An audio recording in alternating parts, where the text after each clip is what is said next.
पहले तो आप मुझे ये बताइए सभी बच्चों को नमस्कार की आवाज़ वगैरह ओके है या नहीं। फिर आज का सेशन स्टार्ट करते हैं। हैप्पी रिपब्लिक डे आपको भी।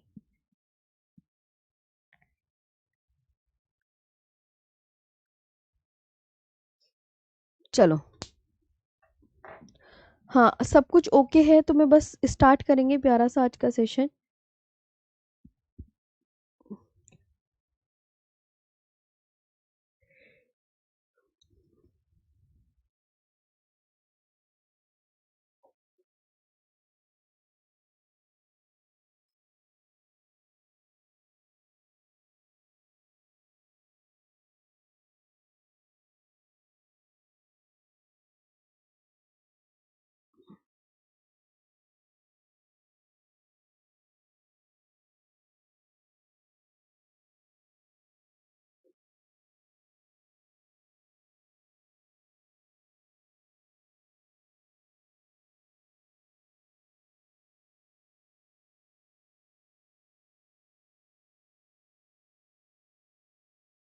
ओके सब ओके मैम वॉइस ठीक है। तो आज का सेशन यहाँ पर स्टार्ट कर लेते हैं। प्यारे बच्चों, हम कर्क रेखा के विषय में पढ़ रहे थे, मुझे बहुत अच्छे से याद है, तो उसी को ही हम आगे बढ़ाते हैं आज के सेशन में।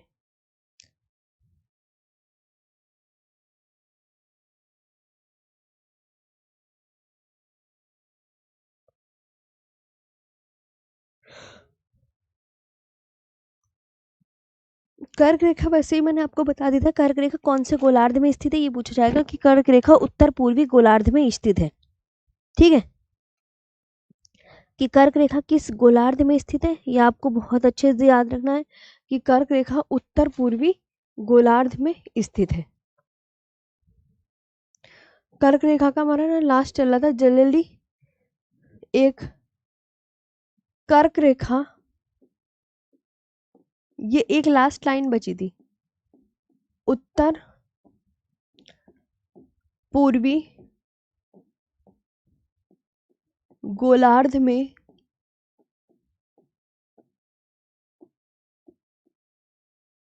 स्थित है। North east hemisphere.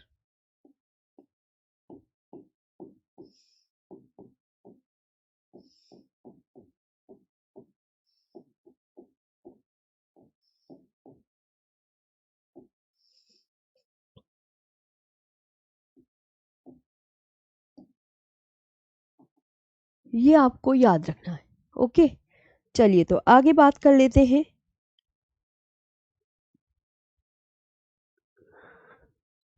ध्यान देंगे सभी बच्चे। हम्म,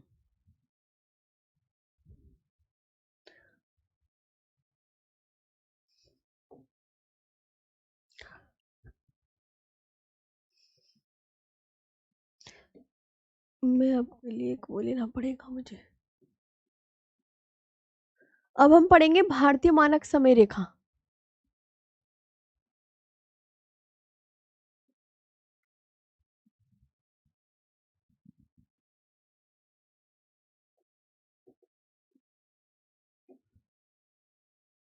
अब हम लेंगे भारतीय मानक समय रेखा। कहाँ पर है ये भारतीय मानक समय रेखा?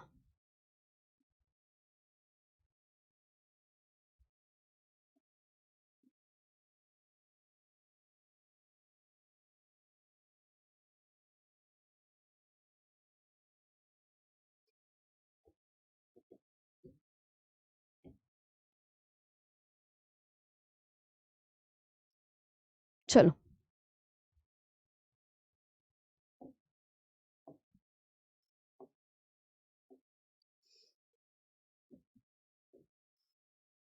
कर्क रेखा और भारतीय मानक समय रेखा, मैंने तुम्हें एक बात बताई थी, एक दूसरे को छत्तीसगढ़ पर काटते हैं।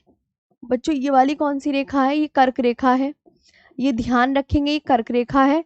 और ये वाली भारतीय मानक समय रेखा है, ये भारतीय मानक समय रेखा, भारतीय मानक समय रेखा। इसमें आपको पता होना चाहिए ये कर्क रेखा कौन सी है, ट्रॉपिक ऑफ कैंसर, ये वाली ट्रॉपिक ऑफ कैंसर है, ये वाली सीधी। और ये जो ऐसे करके जा रही है ये भारतीय मानक समय रेखा है। तो कर्क रेखा व भारतीय मानक समय रेखा एक दूसरे को कहाँ पर काट रही है, तो ये भी एग्जाम में मैंने क्वेश्चन लिखवा दिया था कल कर्क रेखा के विषय में कि छत्तीसगढ़ पर काटते हैं। ठीक है, हाँ जी, ये आपको बहुत अच्छे से याद रखना है। आगे बात कर लेते हैं प्यारे बच्चों, देखेंगे ध्यान से।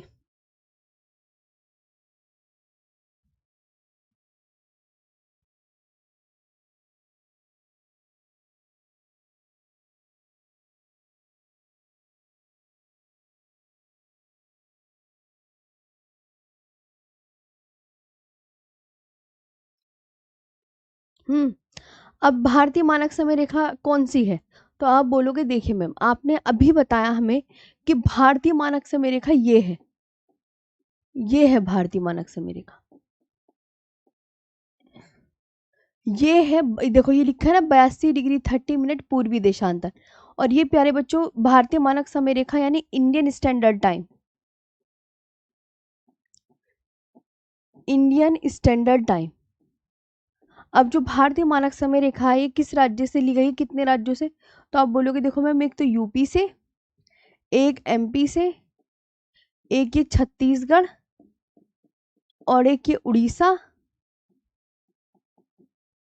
और एक ये आंध्र प्रदेश। भारतीय मानक समय रेखा ये है और 82 डिग्री 30 मिनट पूर्वी देशांतर से ली गई है और ये यूपी, एमपी, छत्तीसगढ़, उड़ीसा और आंध्र प्रदेश 5 राज्यों से होकर गुजरती है भारतीय मानक समय रेखा। एक क्वेश्चन और बता दूं, देखो एक क्वेश्चन और पूछा जाता है बच्चों कि एग्जामिनर आपसे ये पूछेगा, आपको यहाँ पर एक ये भी रेखा दिख रही होगी, इधर आइए सभी बच्चे यहाँ पर आइए, आपको एक रेखा ये दिख रही होगी कि भारत का ये एक रेखा ये खींच रही है कि भारत का वेस्ट टू ईस्ट एक्सटेंशन क्या है, पश्चिम से पूर्व विस्तार बताइए। अब भारत का उत्तर से दक्षिण, देखो उत्तर से दक्षिण एक रेखा ये खींच रही, तो ये तो पश्चिम से पूर्व विस्तार लिखा हुआ है 29-33 किलोमीटर, 29-33 किलोमीटर। और ये ऐसे जो है ये ऐसे लिखा हुआ है कि मैम ये है 32-14 किलोमीटर, ये भी एक ध्यान रखना है। तो एग्जामिनर आपसे ये पूछेगा कि भारत का पश्चिम से पूर्व विस्तार बताइए। भारतीय मानक समय रेखा लिखने से पहले आप ये देखिए कि भारत का, ये यही लिख लो, भारत का पश्चिम से पूर्व विस्तार, पश्चिम से पूर्व विस्तार, वेस्ट टू ईस्ट एक्सटेंशन बताना है।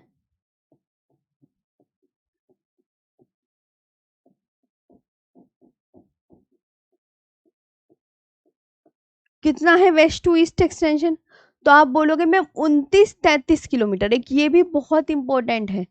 अब भारत का छोड़ेंगे नहीं हम कुछ भी पॉइंट, भारत का उत्तर से दक्षिण विस्तार बताइए कितना है, उत्तर से दक्षिण विस्तार,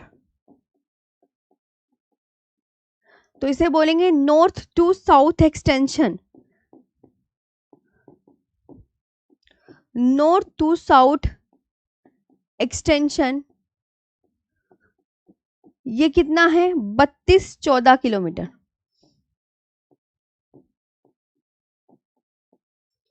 32-14 किलोमीटर। अब यहां पर आगे बात कर लेते हैं, ये तो तुम्हें पता ही चल गया होगा। अब यहां डालो तुम दूसरा पॉइंट, भारतीय मानक समय रेखा, भारतीय मानक समय रेखा।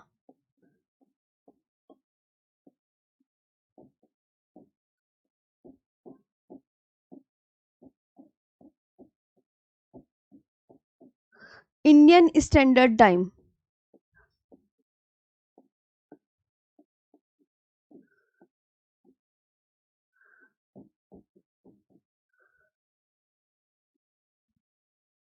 भारतीय मानक समय रेखा, इंडियन स्टैंडर्ड टाइम। सबसे पहले तो यही पूछा जाएगा कि कितने देशांतर से ली गई है, तो आप क्या बताओगे, ये बताइए, ये बताइए।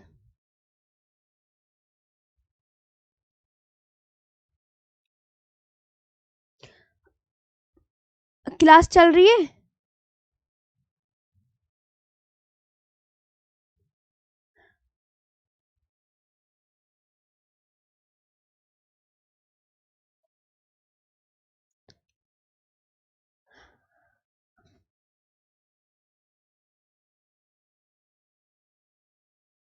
चल, तो अब लिखेंगे भारतीय मानक समय रेखा। भारतीय मानक समय रेखा कितने देशांतर से ली गई है, बताओ। एक बच्चे का क्वेश्चन है कि भारत में कितने टाइम जोन हैं, तो आप बोलोगे भारत में कितने टाइम जोन हैं, तो आप यहां पर क्या बोल सकते हैं कि मैम एक ही है ना। बस ये याद रखना है कि आपको ये तो पता है ना 82 डिग्री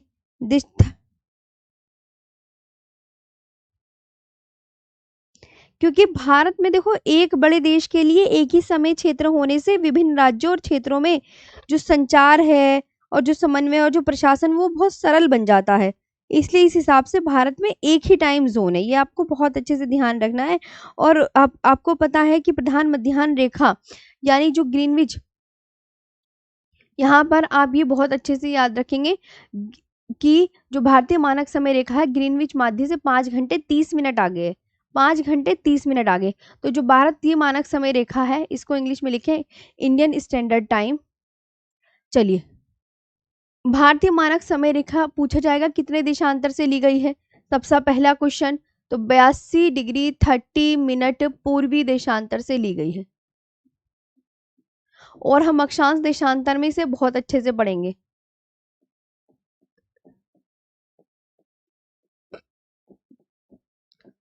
बयासी डिग्री 30 मिनट पूर्वी देशांतर से ली गई है, यानी ईस्टर्न लॉन्गिट्यूड से।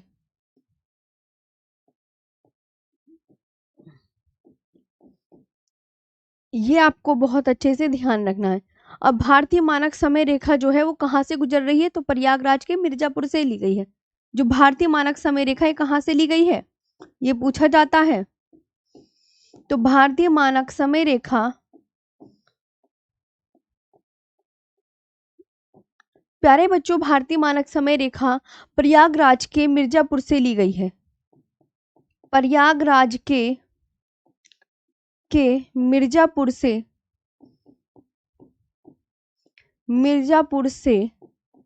ली गई है।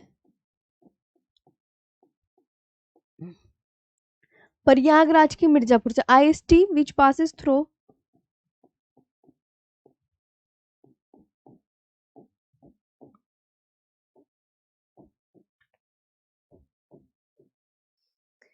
IST which passes through Mirzapur of Prayagraj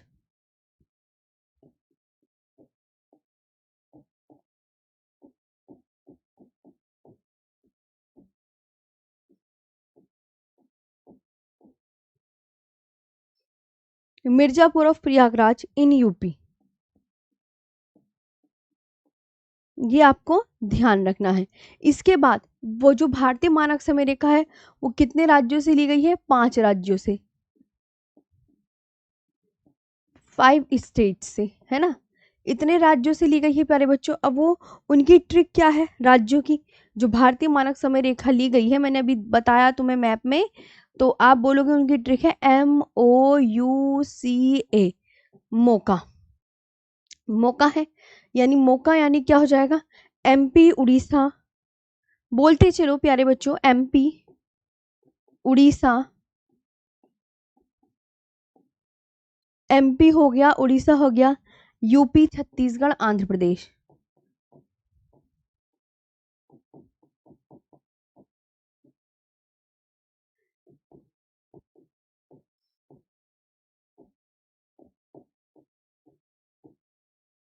UP Chhattisgarh और आंध्र प्रदेश। अच्छा, ये हो गया, ऊपर लाइन कट जाएगी। अब ये आपने लिख लिया। अब इसके आगे आप प्यारे बच्चे लिखेंगे जो भारतीय मानक समय रेखा है, भारतीय मानक समय रेखा ग्रीनविच माध्य से 5 घंटे 30 मिनट आगे है। भारतीय मानक समय रेखा, भारतीय मानक समय रेखा, समय रेखा भारतीय मानक समय रेखा ग्रीनविच माध्य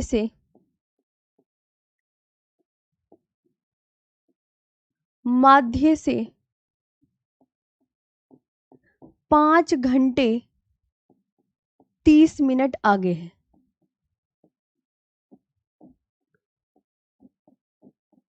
ये आपको याद रखना है, इंपॉर्टेंट बात है कि कितने आगे है ना। IST Indian standard time is 5 hours 30 minutes ahead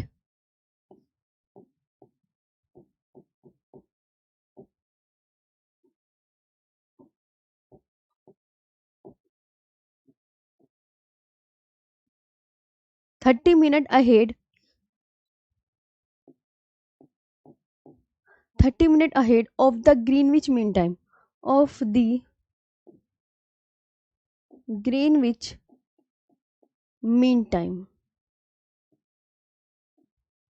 Greenwich mean time. ठीक है, अच्छा अब आप कहोगे मैम ये ग्रीनविच क्या है, कुछ के बच्चों के दिमाग में ये आएगा। जो ग्रीनविच है मैं आपको यहाँ पर बता दूं, जो ग्रीनविच है वो आपको याद रखना लंदन के दक्षिण पूर्व में एक क्षेत्र है। ओके, ग्रीनविच मैंने आपको क्या बताया, लंदन के दक्षिण पूर्व में एक क्षेत्र। कोई पूछे ना ग्रीनविच कहाँ है, तब तुम्हें पता चलिए अच्छा ग्रीनविच एक जगह है। ग्रीनविच एक जगह है जो कहाँ पड़ती है प्यारे बच्चों, लंदन के दक्षिण पूर्व में। लंदन के दक्षिण पूर्व में, तो ग्रीनविच एक जगह है जो लंदन के दक्षिण पूर्व में एक क्षेत्र है।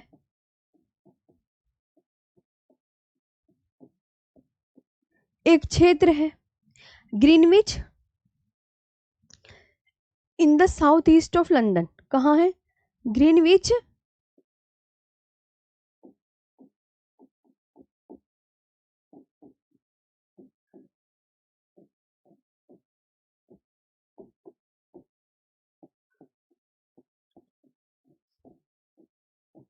लंदन। ओके, तो ये आपका पूरा भारतीय मानक समय रेखा के बारे में बातें कंप्लीट हो गई हैं। आई होप आपको ये अच्छे से समझ में आया होगा। अब हम पढ़ेंगे प्यारे बच्चों तटीय राज्य के विषय में। जी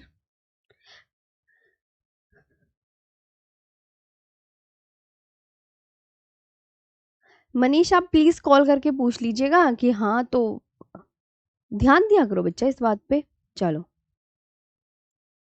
भाटी आप मुझे बताइए और मनीष जी यहाँ तक ओके है प्यारे बच्चों। अगर डॉक्टर कमल सिंह मेरे प्यारे भाई, डॉक्टर कमल सिंह क्या समझ नहीं आ रहा आपको, इतने अच्छे से तो मैं समझा रही हूँ कि भारतीय मानक समय रेखा। मैम यहाँ तक आप मुझे बताइए और बच्चे। चलो यस मैम, खुशी, निशा पटेल, वेदांश कुमार, मैम सारे कमेंट्स नहीं दिख रहे। देखो प्यारे बच्चों, मैं कोई कमेंट्स ना आपका इतना देखो, अगर आपकी मैं कमेंट्स देखूंगी, आपसे मैं बातें करूंगी, तो हमारा सिलेबस कैसे निपटेगा। अब आपका यहाँ पर बता दिया कि मैम ओके है, यस मैम, इमोजी आ गई है, स्माइली आ गई है, ओके मैम ठीक है, समझ आ रहा है, तो बस इतना इनफ है ना। हाँ बच्चों, अगर मैं बार बार आपकी कमेंट्स देखूंगी तो आप बताए फिर चीज़ें नहीं हो पाएंगी, हमें सिलेबस भी टाइमली कंप्लीट करना होता है। अब हम पढ़ेंगे तटीय राज्य के विषय में। कोस्टल स्टेट, भैया ये कोस्टल स्टेट होते क्या है, अब कच्छ के दिमाग में आएगा, तो कोस्टल स्टेट लाए जाएं पहले तो। चलो कोस्टल स्टेट देखें, देखो प्यारे बच्चों कोस्टल स्टेट दिखाती हूँ मैं तुम्हें कहाँ है।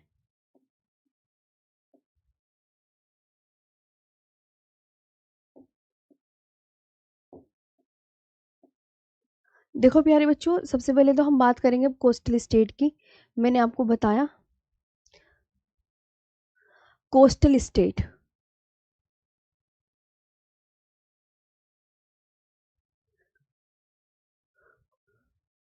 अभी मैंने तुम्हें ये पढ़ाया, हाँ इतना ही पढ़ाया है। कोस्टल स्टेट पे आ जाओ, तटीय राज्य कहाँ है।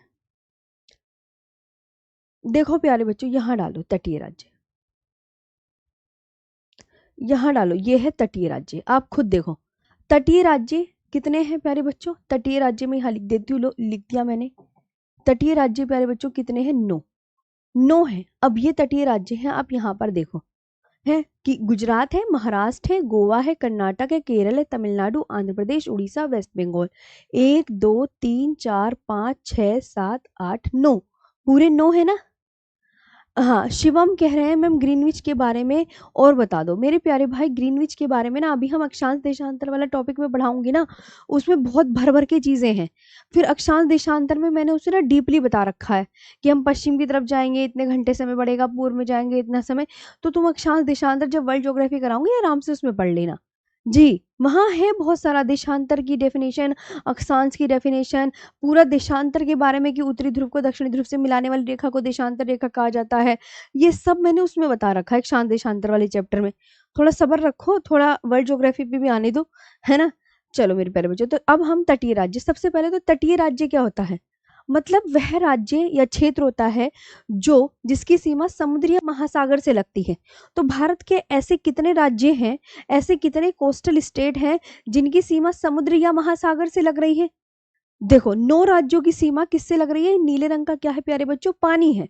नीले रंग का प्यारे बच्चों क्या है, पानी। तो अच्छा आप बोलोगे तो यहाँ पे मैं तटीय राज्य, तो तटीय राज्यों की डेफिनेशन समझ में आ गई क्या होता है, आगे ही लिखवाती हूँ, मुझे हाँ या ना में बोलते रहो। मैं हाँ बस, मैंने कहा तटीय राज्य क्या होता है। सबसे पहले तो क्वेश्चन यही करेंगे भाई कि कोस्टल स्टेट क्या है। कोस्टल स्टेट मैंने बताया वह राज्य या क्षेत्र होता है, वह राज्य या क्षेत्र होता है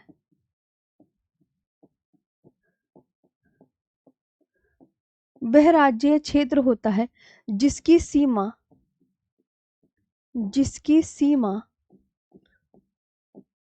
समुद्र या महासागर से मिलती है,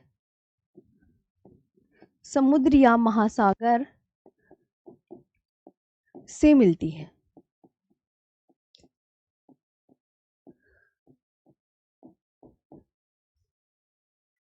ठीक है, एक coastal state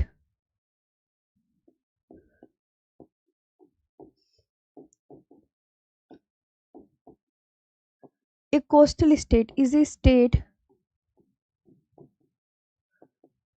or territory that borders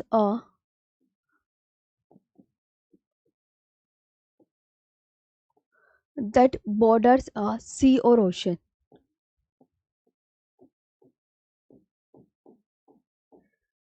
oceans, ठीक है। अब आया मेरी वीडियो, मैं जो लिखवा रही हूँ बच्चों वही नोट्स बनाते चलो। मैं तो तुम्हें पूरा लिख के पढ़ा रही हूँ ना, ऐसी नोट्स बनाते चलो सारे, कोई दिक्कत नहीं आएगी। मैं सच बता रही हूँ, अगर मेरी तरह की प्यारे प्यारे से नोट्स बनाते चलोगे तो क्लास में याद हो जाएगा। अच्छा, तटीय राज्यों की डेफिनेशन आपने प्यारे बच्चों ने ये लिख ली।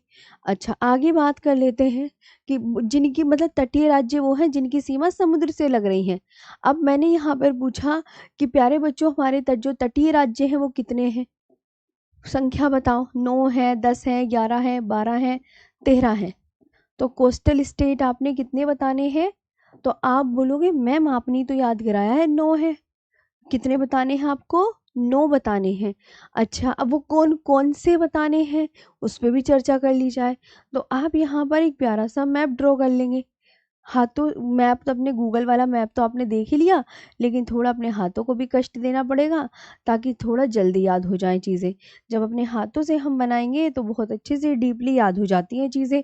तो ये गुजरात है, ये महाराष्ट्र, ये गोवा, ये प्यारे बच्चों कर्नाटक, ये केरला, ये आंध्र प्रदेश, ये तमिलनाडु, तमिलनाडु, आंध्र प्रदेश, उड़ीसा और ये वेस्ट बंगाल। आप खुद देखो है ना, 1 2 3 4 5, आप गिन लो ना, अब इतनी जहमती क्यों करनी। 1 2 3 4 5 6 7 8 और 9, 9 है, यानी आपको समझ में आ गया कि जो हमारे तटीय राज्य हैं वो 9 हैं, और उनको लिख लो गिन के, 1 2 3 4 5 6 7 8 और 1 प्यारे बच्चों 9। जरा लिखना कौन कौन से हैं। तो आप बोलोगे Gujarat,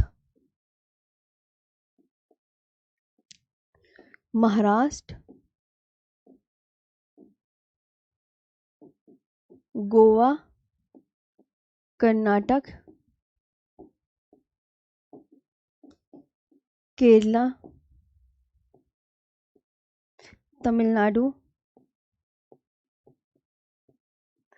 Andhra Pradesh,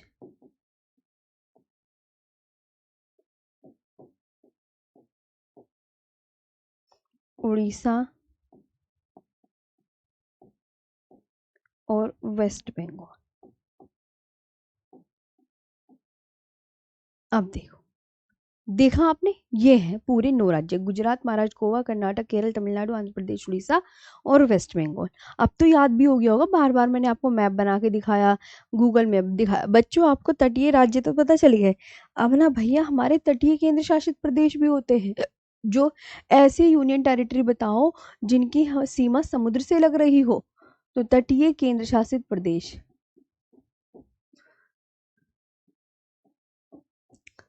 coastal union territory,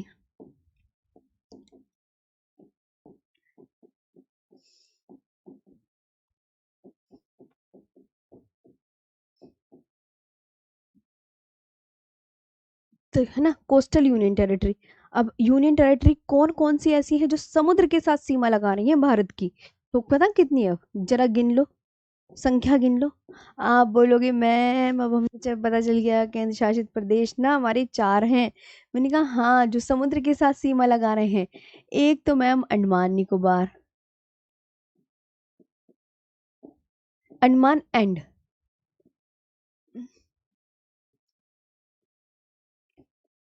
एक लक्षद्वीप,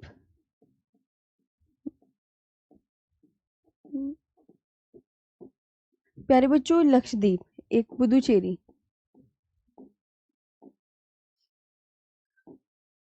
पुदुचेरी एक दमन द्वीप,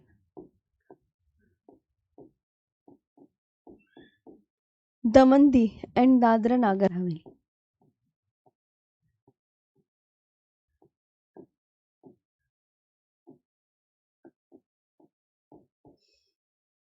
ये आपको ध्यान रखना, ठीक।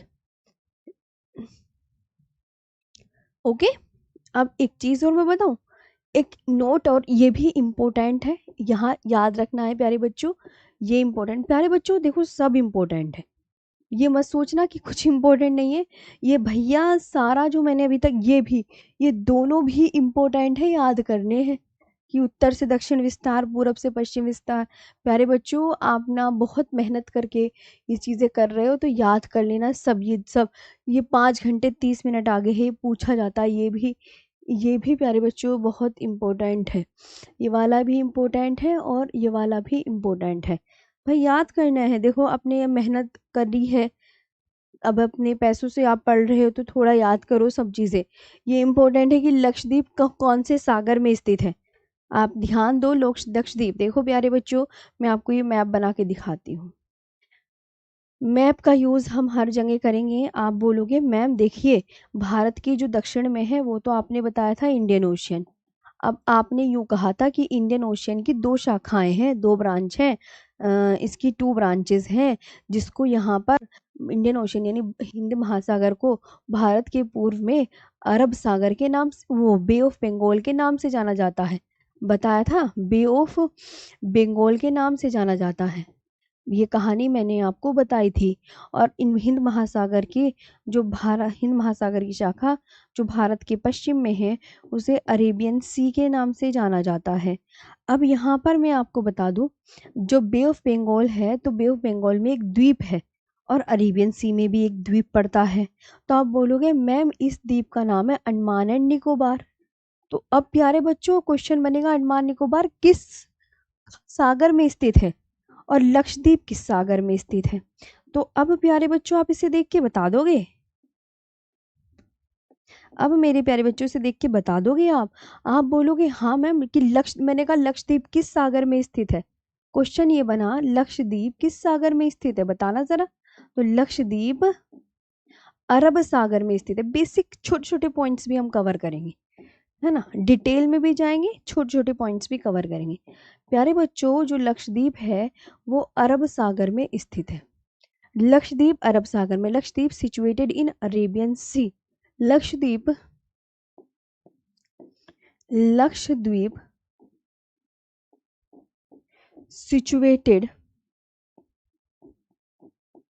situated in अरेबियन सी, है ना। चलो मैम ठीक है, ये तो आपने बता दिया। अब मैंने कहा जो अंडमान निकोबार है ना वो बंगाल की खाड़ी में स्थित है। तो अंडमान निकोबार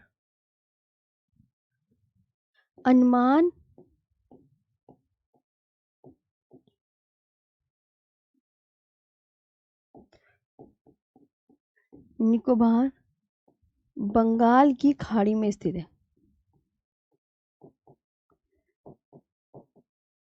बंगाल की खाड़ी में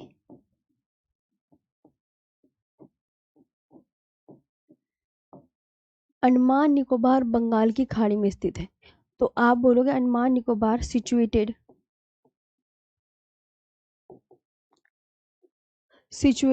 इन the Bay of Bengal, in the Bay of Bengal. मतलब ये पता होना चाहिए कि किस सागर में कौन सा द्वीप पड़ता है। ये आप ना बहुत अच्छे से याद रखनी ये चीज़ें। आगे बात कर लेते हैं, यहाँ तक क्लियर हुआ। आप मुझे बता दो यस मैम, कोई हमें दिक्कत नहीं है। कविता है, गौरव भट्ट है, कुमकुम है, सौरभ जी है, रचित है। पानी से लगे स्टेट को कहते हैं, वेरी गुड, पानी की जो यानी कि समुद्र के साथ सीमा लगाते हैं उनको बोलते हैं। शाबाश, सबका बहुत अच्छे से आंसर आ रहा है और सब बहुत प्यार से अच्छे से समझ भी रहे हैं।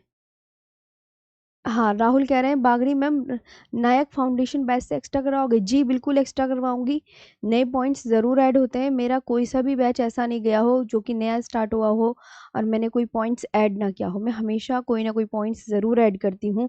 ये मैं अपने आप, भाई मेरे को अपना कंटेंट भी तो बेहतर बनाना है ना, चीज़ें अपडेट करना मेरा खुद का काम है, वरना तुम कल को मेरे से कैसे पढ़ोगे। तो भैया नायक बैच वालों के लिए मैं बता दूं, जिन्होंने नायक बैच से पढ़ रखा है उनको पॉइंट्स ऐड करने पड़ेंगे, उनको पॉइंट्स ऐड करने पड़ेंगे।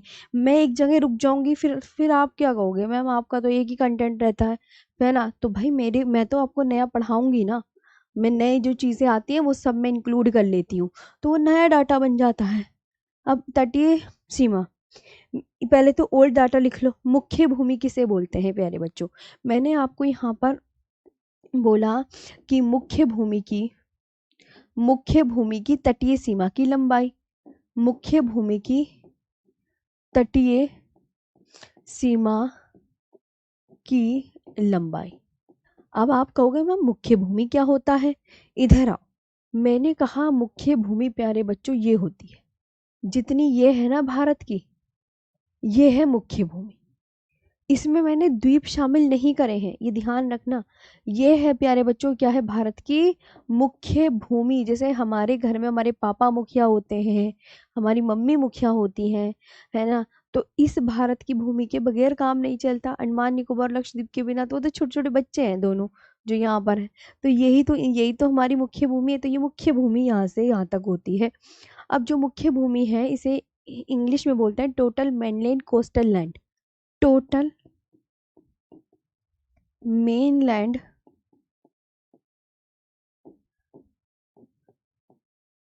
कोस्टल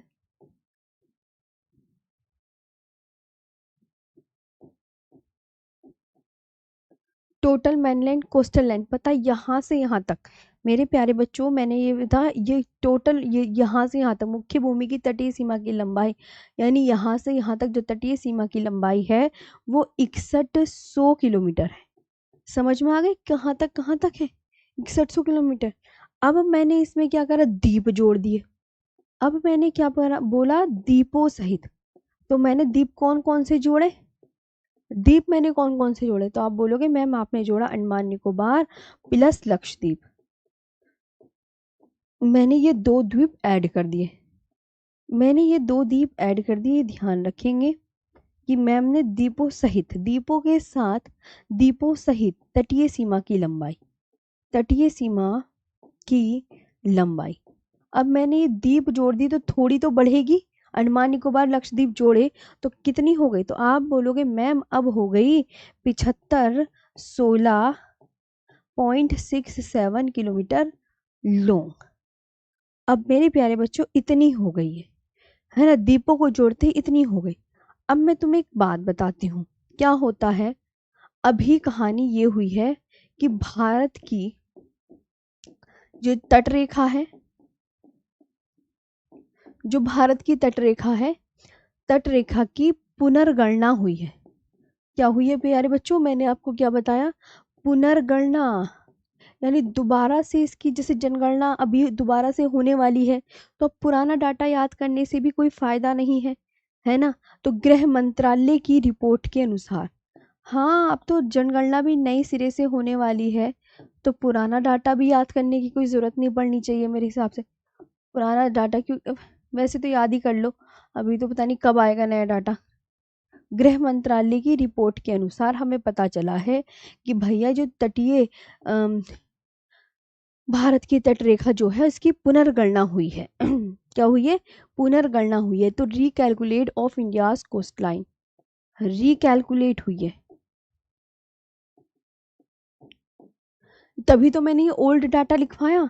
यहाँ पर क्या हुआ है, ये न्यू डाटा अब आया है, यहाँ से क्या है न्यू डाटा, क्योंकि ओल्ड डाटा मैंने बताया है रिकैलकुलेट, क्योंकि recalculate of India's, India's coast line.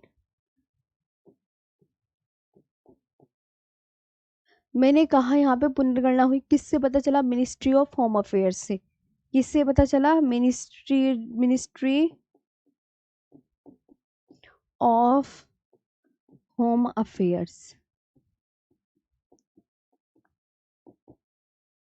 Ministry of home affairs से इससे पता चला है कि भारत की जो तटरेखा कितनी थी, ये थी ना एग्जैक्ट 75 16.67 किलोमीटर, याद रखना। तो अब देखो न्यू डाटा के अकॉर्डिंग भारत की तटरेखा की लंबाई, भारत का तटरेखा, भारत की तटरेखा की लंबाई, रेखा की लंबाई 16.67 किलोमीटर से बढ़कर, यहाँ ध्यान दो कितनी लिखवा रही हूँ मैं, कितनी हो गई है? तो आप बोले 11,098 किलोमीटर हो गई है, 11,098 किलोमीटर हो गई है। अब नई याद कर लो, पुरानी भी याद कर लो, जो आपको दिखे उस पे आप टिक कर आना। लास्ट 53 ईयर्स पहले कब हुई थी? 53 साल पहले हुई थी भारत की तटरेखा की पुनर्गणना। तो last 53 years, last 53 years Bharat की तटरेखा की लंबाई में, भारत की तटरेखा की लंबाई में 47.6%, 47.6% की वृद्धि हुई है।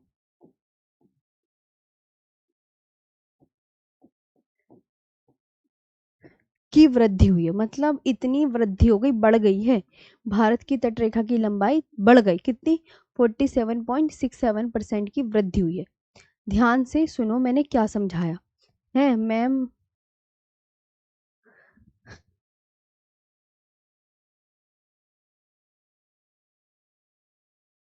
अच्छा चंचल घनश्याम, मैम पुदुचेरी और अंकित कश्यप कह रहे हैं अरे भैया वो उसकी सीमा भी पानी से ही लगी हुई है, ऊपर की तरफ है, गुजरात स्टेट में देखना। हाँ चलो आगे बात करते हैं, कहाँ तक कहानी शुरू हो गई थी? तो तटीय, किस किस तटीय रेखा, किस किस राज्यों की तटीय रेखा में विस्तार हुआ है, अब मैं आपको ये बताती हूँ। तो यहाँ ध्यान रखेंगे कि तटीय रेखा में विस्तार, तटीय रेखा में विस्तार यानी किस किस की तटीय रेखा में विस्तार हुआ है। तो आप पता क्या बोलोगे, वेस्ट बंगाल, गुजरात एंड गोवा की। West Bengal,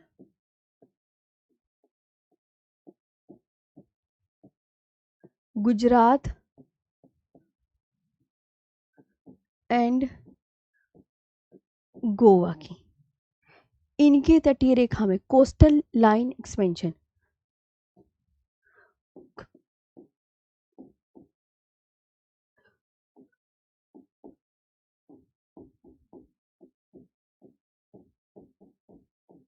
coast line expansion, coastline expansion, ठीक है, ये ध्यान रखनी है। मतलब इनकी तटीय रेखा में विस्तार हुआ है, वेस्ट बंगाल की बढ़ गई, गुजरात की बढ़ गई और गोवा की बढ़ गई प्यारे बच्चों। अच्छा, मैंने कहा यहाँ सिकुड़ी किसकी है, श्रंक किसकी हुई है, सिकुड़ी किसकी है,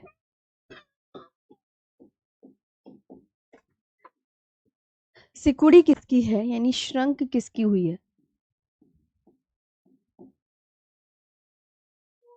पुदुचेरी की। किसकी,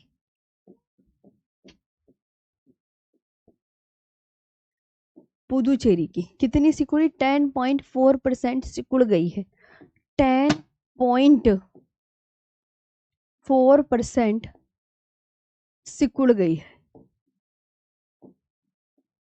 सिकुड़ गई है। ये ध्यान रखना कि अच्छा इतनी सिकुड़ गई है, मैंने कहा हाँ।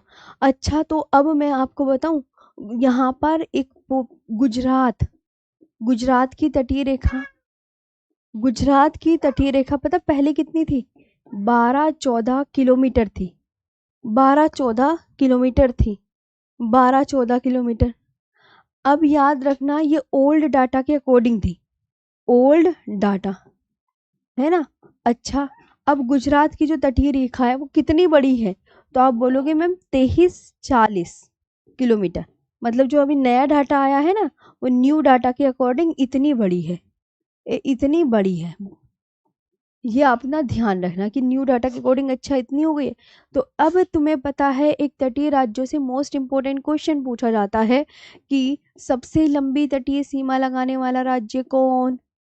सब अभी भी पहले भी गुजरात था बच्चों और अब भी गुजरात है। सबसे लंबी तटीय सीमा लगाने वाला राज्य, लगाने वाला राज्य, सबसे लंबी तटीय सीमा लगाने वाला राज्य। Gujarat has the longest coastal boundary, Gujarat has the longest coastal boundary.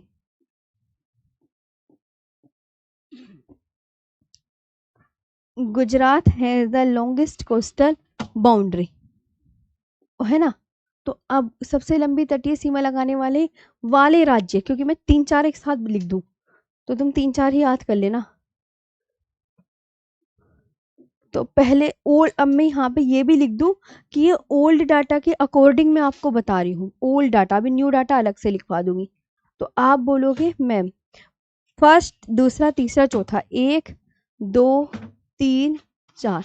तो सबसे लंबी तटीय सीमा लगाने वाला राज्य तो गुजरात, गुजरात, अब भी गुजरात, पहले भी गुजरात।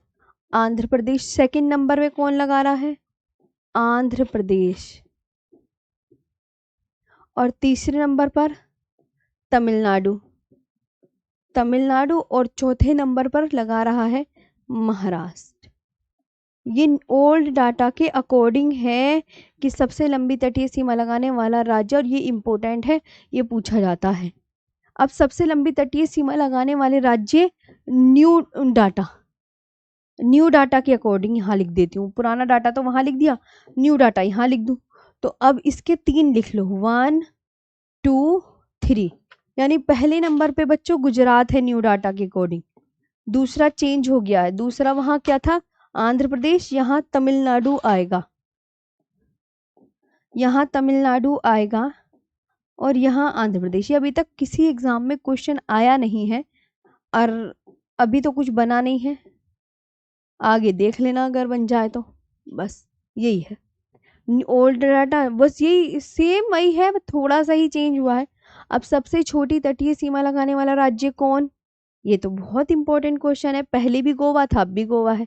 सबसे छोटी, सबसे, ये भी इंपॉर्टेंट है, सबसे छोटी तटीय सीमा, सीमा लगाने वाला राज्य, लगाने वाला राज्य बच्चों पहले भी गोवा था और अब भी गोवा है, पहले भी गोवा था और अब भी गोवा ही है।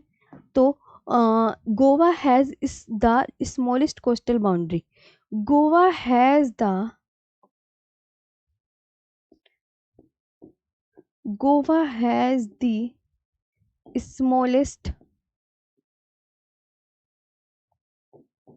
Coastal boundary. ये आपका ये वाला तटीय राज्यों वाला टॉपिक भी फिनिश हो गया। तटीय राज्य, भारतीय मानक समय रेखा, कर्क रेखा, ये सब आपका यहाँ पर फिनिश हो गया है। अच्छा, अब कुछ बच्चे कहेंगे मैम जो नया डाटा आया है उसे हम एक बार पूरा देखना चाहते हैं, क्या आप हमें दिखाएंगे? मैंने कहा बिल्कुल शौक से दिखाऊंगी। ये देखो, ये आप यहाँ पर देखो कोस्टल लेंथ 1970, ये गुजरात की 12-14 थी, अब देखो कितनी हो गई, ये 2025 में आया लिखा हुआ 2025 23-40। तो ये शुरू की देख लेना, बाकी मन है लिख लेना, वरना कोई बात नहीं, इतना आएगा ही नहीं। कि गुजरात की 1970 में जब हमने तटीय रेखा ना मापी थी तो 12-14 निकली थी, और अब जो है ये बढ़ी कैसे? इस बार इन्होंने खाड़ियों को, जितने भी तटीय राज्य थे उनको, डेल्टाओं को, उसकी सबकी गणना करी है, इसलिए थोड़ा बढ़ गई हैं। तो गुजरात की अब 23-40 हो गई है। हाँ,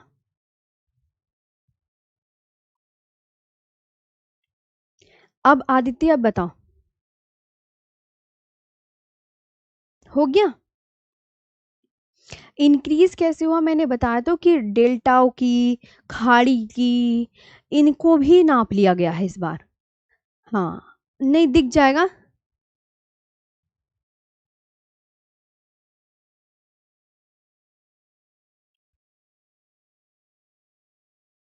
हो गया,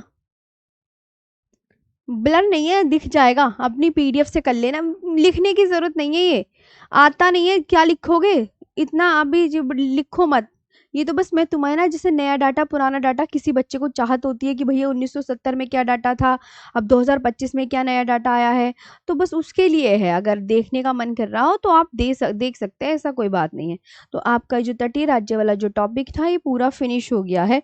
आगे बात कर लेते हैं, अब आते हैं भारत के पड़ोसी देश, न्यू टॉपिक शुरू हो गया है। तो पहले तो आप यहाँ पर ये देखिए, ये एक मैप है, ये भारत के पड़ोसी देश, ये भारत है हमारा प्यारा। अब सबसे पहले तो इसमें ये ध्यान दो कि भारत के पड़ोसी देश, टाइम भी हो गया क्या? अच्छा 54 हो गए, चलो तो सेशन भी ऑफ करने का टाइम आ गया। ये भारत के पड़ोसी देश है, देखो ध्यान से, ये बांग्लादेश है बांग्लादेश, देखो कितना भारत से मैं ये दिखाना चाह रही हूँ, इनकी शेप देख लो आज की क्लास में। कल हमारा जो न्यू टॉपिक होगा वो भारत के पड़ोसी देश पर हम चर्चा करेंगे। तो बांग्लादेश, चीन, पाकिस्तान, नेपाल, भूटान, ये आप यहाँ पर इनकी शेप देखना, म्यांमार की शेप कैसी है, भूटान कैसा लगता है दिखने में प्यारे बच्चों, नेपाल दिखने में कैसा लगता है, चीन दिखने में कैसा लगता है, पाकिस्तान दिखने में देखो कैसा लगता है, और अच्छा देखो अफगानिस्तान कैसा लगता है, और म्यांमार कैसा लग रहा है। अब देखो 7 देश तो भारत के साथ भूमि के साथ सीमा लगा रहे हैं, है ना, इस 7 देश स्थलीय सीमा लगा रहे हैं, और 2 देश प्यारे बच्चों जलीय सीमा लगा रहे हैं। तो जलीय सीमा लगाने वाला एक तो ये रहा श्रीलंका, और एक यहाँ पर है मालदीव। तो 2 देश। अब यहाँ पर आप बताओ आज का सेशन कैसा लगा, बस इतना ही है आज पढ़ाने के लिए। कल मैं आपको क्या कराऊंगी, कल हमारा जो टॉपिक होगा वो भारत के पड़ोसी देशों वाला होगा। तटीय राज्य मैंने करा दिए,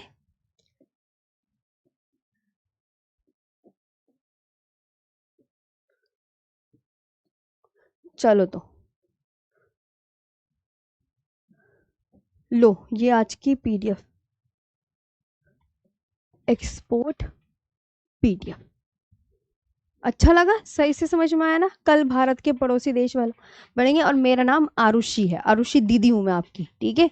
आरुषि दीदी, याद कर लो, आरुषि दीदी। हाँ, ठीक है।